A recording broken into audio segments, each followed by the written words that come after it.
Morjesta. Tästä tulee jotain videoa tuoni, että semmosesta, että mistä nykyään vähän liikaa yleistyvä fetissi parafilia johtuu. Ja parafilia on lyhykäisyydessään selitettynä kiintymys, esimerkiksi naisilla kiintymys uniformuihin, poliisin uniformuihin, rakennusmiespukuihin tai joihinkin muihin merkittäviin uniformuihin, mitkä viittaa johonkin asemaan tai semmoiseen. Ja miehillä se on sitten semmosia, että se liittyy vaatekappaleisiin, eli semmoiseen niinku rintaliiveihin ja pikkuhousuihin ja joihinkin semmoisiin sisäkköasuihin miehillä tai semmoisiin. No, mutta kuitenkin, että mistä tällainen ilmiö johtuu?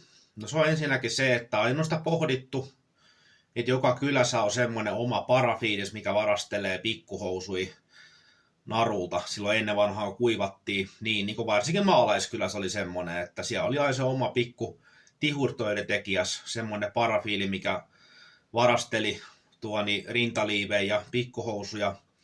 Ja sitten oli aina semmoinen, no naiset on aika taitavia pitämään sen salassa, mutta niitäkin on kyllä kiinni jäänyt.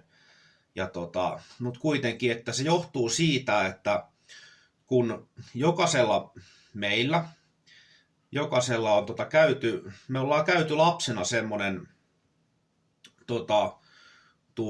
semmoinen hassutteluvaihe, noin 5-6-vuotiaana, eli pojat voi ottaa niinku isän työhaalarit tai joku muut vastaavat tämmöiset töihin tai johonkin ammattiin liittyvät uniformut, ja se 6-vuotias voi pukea ne päälle, niin kuin pikkupoika ja sit yleensä otetaan valokuva, ja se on vähän hassun näköistä niin kuin silloin semmoiset, kaveri on itse metrimittainen, silloin isot saappaat jalastuaan ja ne haalarit roikkuu se päällä, ja sitten taas tytöt voi pukeutua niin kuin äities kesämekkoihin ja vähän sössii naamaas meikeillä ja ei siinä mitään, että se on ihan normaalia, niin kuuluukin olla lapsilla. Se on täysin normaali kehitys, mutta siinä vaiheessa tapahtunut seksuaalinen häirintä, että on se sitten semmoinen, että on joku isä tai isäpuoli kosketellut tyttöös väärin tai tehnyt jopa ihan seksuaalista väkivaltaa tai pakottanut sellaiseen toimintaan, ja yhtäläisesti pojalla äiti tai isä sitten tehnyt niin ja siinä kehitysvaiheessa, missä on tämmöinen niin sanottu uniformuvaihe ja tämmöinen meikilsössimisvaihe, niin siinä vaiheessa tapahtunut semmoinen voimakas trauma aiheuttaa sitten sen, että aikuisella iällä niinku kyseinen henkilö niinku hänen saattaa mennä monia vuosia sillä lievästi oireille, mutta hän alkaa sitten jossakin vaiheessa, niin kuin nainenkin saattaa ihan pyykkituvasta, esimerkiksi on joku vaikka, otetaan esimerkki, että samassa kerrostalossa asuu vaikka lentokapteeni, niin sieltä likaisesta pyykkituvasta niin sellainen parafiilinainen saattaa varastaa esimerkiksi lentokapteenin puvun tai poliisin virkapuvun tai jotain muita semmoista rekvisiittaa, mihin hän on vähän sillai etäisellä tavalla rakastunut. Ja miehillä on sitten tämä pikkuhousuvarkaus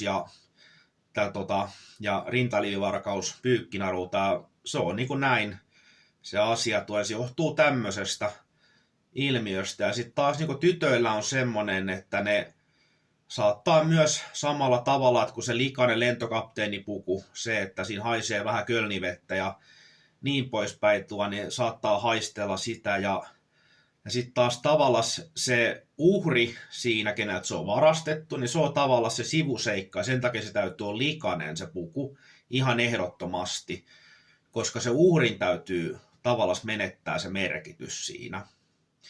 Ja sitten niin parafilia tekee sitten taas miehelle semmosia kiusallisia juttuja, että mulla on muutama kerta käynyt kaupassakin semmonen, että mä olen heti tunnistanut parafiilin siitä, Ja mulla oli itse asiassa yhden kaverin kanssa semmoinen tilanne, että oltiin semmoisessa pikkukaupassa ja ostettiin jotain jäätelöä ja